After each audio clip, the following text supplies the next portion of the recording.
First of all, Happy New Year's Eve, or New Year, depending on when you're watching this. Hopefully you're all having a better New Year's than I am. For those who are parents, you know it's hard leaving the house at night when you have kids asleep, and of course, I'll likely pass out before midnight. But either way, I'm probably going to make this video a little short because I'm still a little crushed by the end of that game. But despite DeRozan not sinking the game winner overall, I was actually pretty pleased with how the Bulls showed up, especially on defense, and then also not faltering at the end after the Cavs looked like they were going to run away with it in those final 3 minutes or so. They picked and clawed their way back into the game, got some great stops, couldn't hit some of the key free throws that would have been the difference maker in the game, but they had the chance to win it at the buzzer. Didn't really like that final shot by DeMar. Think he was trying to replicate last year's game winner with that one-legged jumper. He also rushed it a bit when he had more time on the clock. Just would have liked to have seen him set up a little bit of a better play and gotten off a better shot on both feet, but it is what it is. I actually would have been okay with Lavine potentially taking that last shot as well, because even though he didn't have the best game, didn't play particularly well the first 3 quarters, he really started heating up in the fourth. And although, we've talked about Lavine not being as clutch as someone like DeMar, I feel like we haven't seen him take a final shot ever since DeRozan joined the team. And it would have been nice to maybe switch it up a bit, but I probably say that because DeMar missed that shot, and had Lavine taken it and missed it, I would have then said, well, why didn't they give the ball to DeMar then? Anyway, would have been nice to end the year on a high note and also winning 6 of their last 7, but as I said, what I liked seeing from this game, and it really hasn't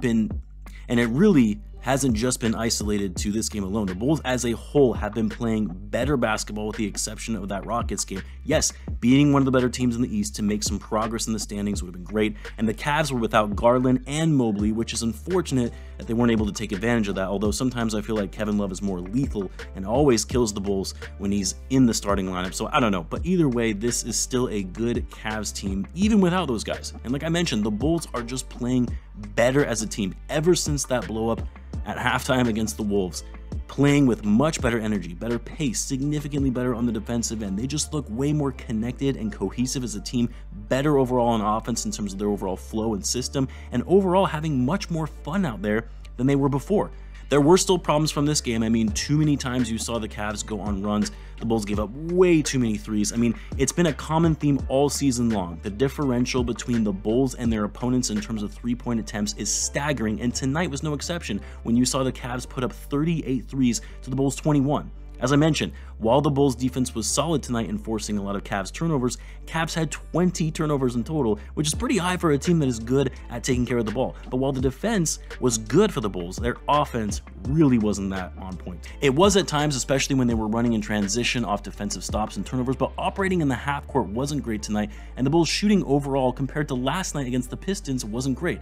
Bulls shot 48% from the field, 33% from 3. They missed a lot of free throws too, which, when you think about it, considering it was a 1-point game, that really cost them the game. And it was a little disappointing to see Lavine, after having such a great game, a season best game last night, come out a little flat tonight and couldn't find his rhythm until the fourth quarter, which I'll give him a pass. I really think that goes for the whole team because this was a second game of a back-to-back while the Cavs had the day off last night. And despite being in a back-to-back, the Bulls came out fighting and playing hard instead of coming out lethargic and getting off to a slow start. DeMar had a decent game, 21 points on 7 for 16 shooting, 4 rebounds, 3 assists, and 3 steals. Bulls had 15 steals tonight, by the way. Feel like that's got to be a season high.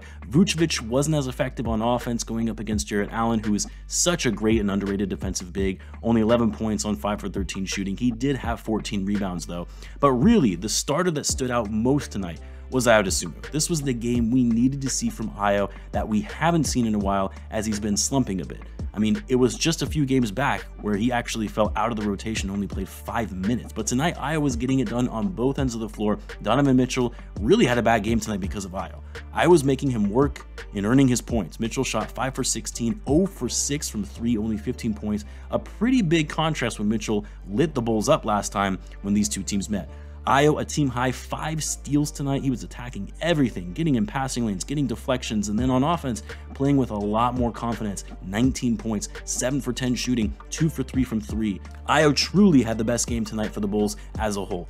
And it was also good to see Javonte Green have a good game, who really has kind of been quiet the last few weeks. Part of it is because he's missed some time due to injury, but tonight it was back to the 5 Javonte Greens out there, good on offense, 4 for 5, 12 points, 3 rebounds, was drawing contact and getting to the line, and he was all over his man on defense, as well as forcing turnovers and bringing that energy to the group. Anyway, the Bulls are right back at it going against the Cavs on Monday, this time in Cleveland though. I know it's a shorter video, but I'm going to try and enjoy my New Year's while I can before it's too late. I do want to wish you all a very, very happy New Year and hope that this New Year brings you a lot of blessings and joy. I really do mean that. And hopefully some of that will be from the Bulls actually playing better, but we'll have to wait and see how that pans out. I appreciate all the support on the channel, guys. Be sure to subscribe, and I'll catch you in the next one.